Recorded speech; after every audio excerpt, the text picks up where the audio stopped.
va parler corrosion avec notre invitée Laure Claquin. Bonjour, vous êtes directrice des opérations de chez Thorizon. Moi, je pensais que les problèmes de corrosion dans le nucléaire, c'était que pour les gros réacteurs. Non, il y a un très gros sujet chez les SMR. Vous avez développé un partenariat avec une société Curium qui est experte en gestion des risques. Vous allez nous expliquer pourquoi. Mais avant, c'est quoi le problème sur les SMR? Là aussi, il y a de la corrosion. Alors, c'est pas un problème. C'est juste que pour avoir des SMR qui sont sur le marché, il faut résoudre un certain nombre de sujets. Et la corrosion en fait partie.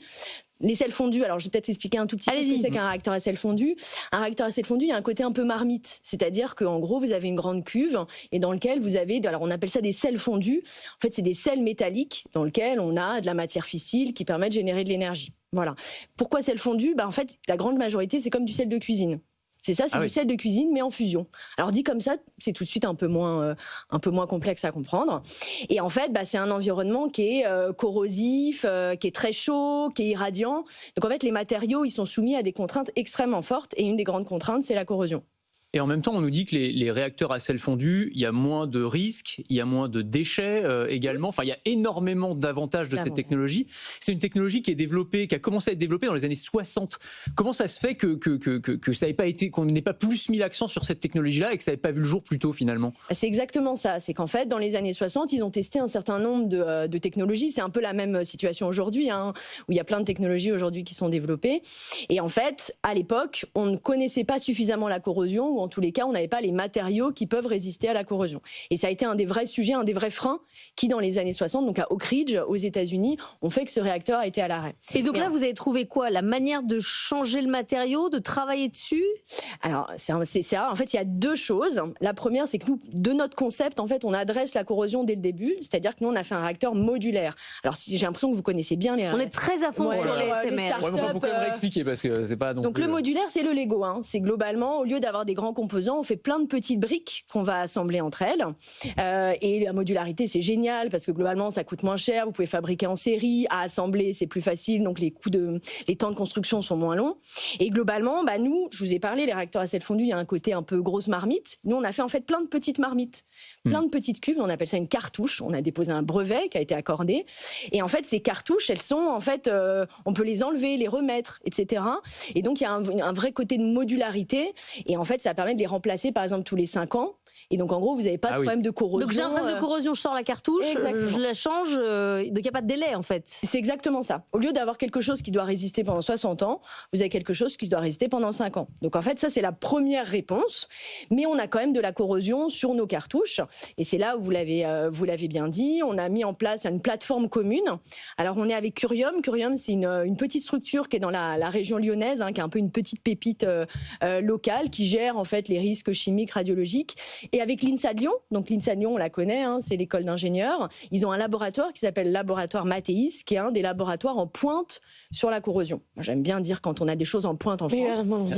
Et donc voilà, et donc on fait une plateforme commune avec eux, justement pour étudier la corrosion et pour pouvoir travailler sur quels sont les matériaux, comment ils vont résister, etc. Deux autres gros avantages des sels fondus sur lesquels j'aimerais bien vous entendre. Le premier, c'est, alors, je parle sous votre contrôle évidemment, mais au lieu de l'uranium, on peut utiliser d'autres matériaux, notamment du thorium, c'est ça?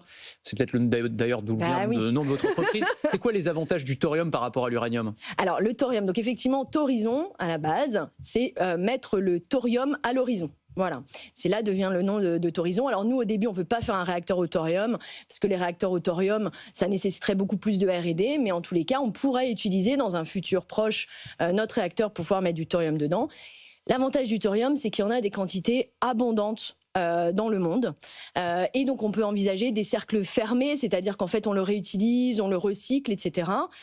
Donc, ça peut être un nucléaire extrêmement vertueux. Et on serait beaucoup moins dépendant aussi de pays qui nous fournissent aujourd'hui de l'uranium. Exactement. Et le deuxième point, et je termine après sur les avantages, mais c'est le fait que par rapport aux réacteurs à eau pressurisée, justement, on utilise beaucoup moins d'eau, parce qu'on parle souvent de ça. La consommation d'eau du nucléaire. C'est ça. Et surtout avec les épisodes de sécheresse, on dit toujours, est-ce que ça va pas poser problème? Donc ça pourrait être une solution.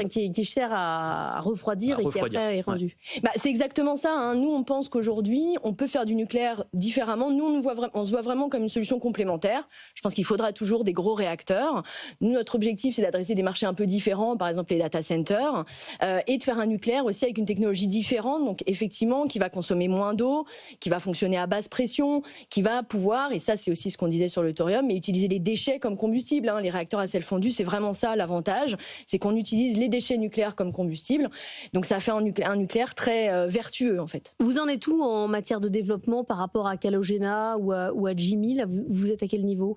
Alors Calogena, ils sont sur une technologie très mature et eux, leur innovation, c'est vraiment d'adresser d'autres marchés, hein, de faire des réseaux de chaleur sur des sites, grandes villes. etc. Voilà. Jimmy, c'est des petits réacteurs, donc pareil, ils ont une technologie qui est plus mature et eux, c'est de pouvoir faire du nucléaire pour les industriels, hein, avec en particulier leur partenariat avec Cristal Union, hein, dans la région de Troyes.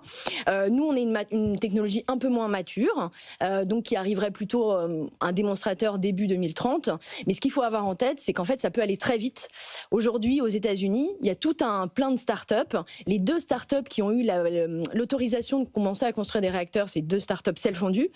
La Chine a annoncé il y a 6 mois qu'elle avait un réacteur à sel fondu avec du thorium qui fonctionnait.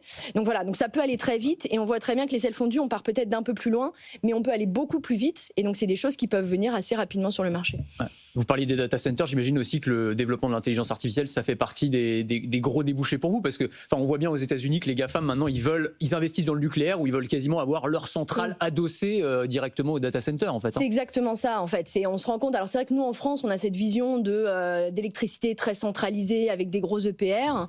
Il y a beaucoup de pays qui adoptent plutôt quelque chose de beaucoup plus décentralisé, c'est-à-dire que les data centers aujourd'hui ils ont des besoins gigantesques.